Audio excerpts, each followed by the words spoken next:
Good morning, team. Happy Friday. So we've had another great week of It's All About Love.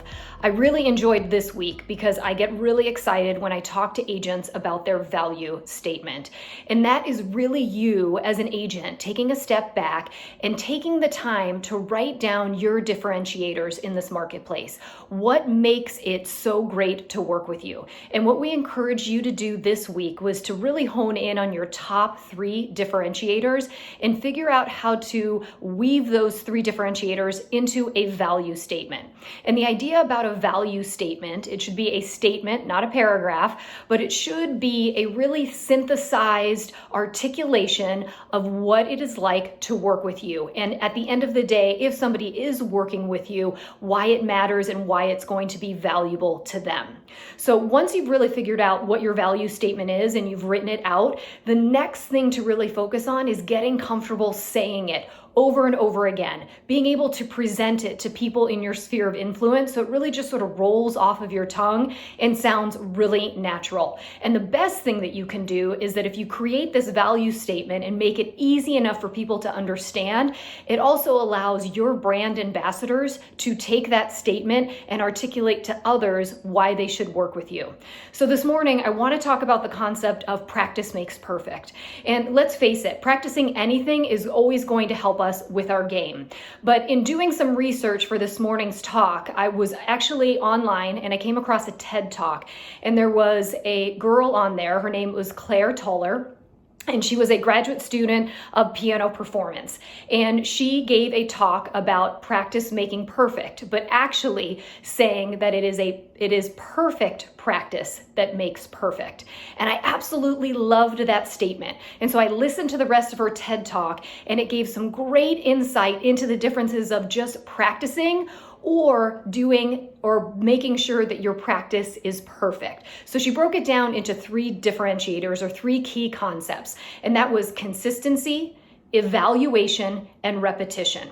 So when she focused on consistency, what she talked about is the fact that so many of us will sit down and we will put some time and energy into practicing something. But she brought up a topic called sitting power. And she had mentioned that most of us have a really hard time with sitting power. Sitting power is actually the amount of time we put towards the practice to get to perfection. And that is, instead of just doing something 1 or 2 times, it is actually having the discipline and the perseverance to practice on a regular basis. Because ultimately, the more you practice at the end of the day, the better you're going to get when it comes performance or game time. So the first concept is consistency and really having sitting power. And I know for us as agents, sitting power is probably a tough concept because we're always running in 5, 10, 20 different directions when it comes to running our business. So I want you to think about that and ask yourself, is there a way for me to increase my sitting power? Being able to really sit down and focus on some of the things in my business that I need to get better at. For example, my value statement. Do I know it? Do I practice it enough? And do I make sure that I've perfected it so that it increases the odds of me getting more business? The second thing that Claire talks about is evaluation. And she talks about being a crazed perfectionist. And what she really hones in on is the idea that you can just sit down and practice. Again, she's a piano player. And she talks about the fact that she could just sit down and play the piano over and over and over again. And she could probably get 80% of what she needs to do knocked out and perfect every time. And she said that would be okay, but at the end of the day, is she really getting to perfection? If she practices every time and only 80% of it she gets right. So what she encourages all of us to do is to evaluate what we're practicing and take a look at the 80% that we are doing pretty well and put that in a box. That's great. We've already perfected, for the most part, 80% of what we're trying to accomplish. And then she encourages us to hone in on the 20%, the parts that we need to tweak. She would talk about a piece that she would be memorizing or trying to get right. And she would say that, 80% of it was pretty good, but there were always a couple of chords that she would struggle with. So she would hone in on those chords and she would practice them over and over again. So her point really is, when you are practicing something, don't just practice for the sake of being able to tell somebody that you practiced the listing presentation that you needed to, or you practiced your scripts. Take a step and really evaluate in your scripting or your value statement, what parts am I struggling with most?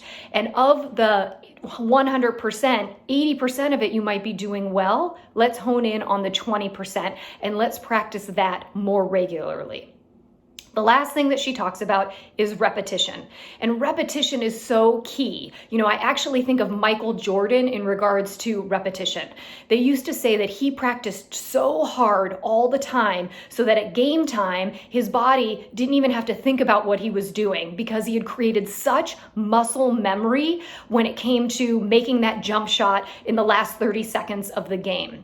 So Claire here talks about repetition, and that is the idea of being comfortable about creating an opportunity to do it over and over and over again, so that at some point you do get that muscle memory. So let's think about it. If you've practiced your scripting and you've practiced your value statement over and over again, when you're in a situation where you're nervous or you're being challenged, your body and your mind is automatically going to kick in and is going to be able to comfortably articulate that value statement or the script that you need to present to somebody because you've done it so many times. So repetition is also really key. So the 3 things to remember as you're kicking off and heading into the weekend and thinking about your value statement. It's great that you put it together, but now let's put it into practice. And remember, it isn't just practice makes perfect. It is perfect practice makes perfect. So remember, it is consistency, it is evaluation, and it is repetition. So think about these 3 things as you focus on your value statement, as you focus on your business, and the things that you need to be doing in order to take it to the next level. Thanks, guys. Make it a great weekend, and Kevin and I look forward to seeing you on Monday morning.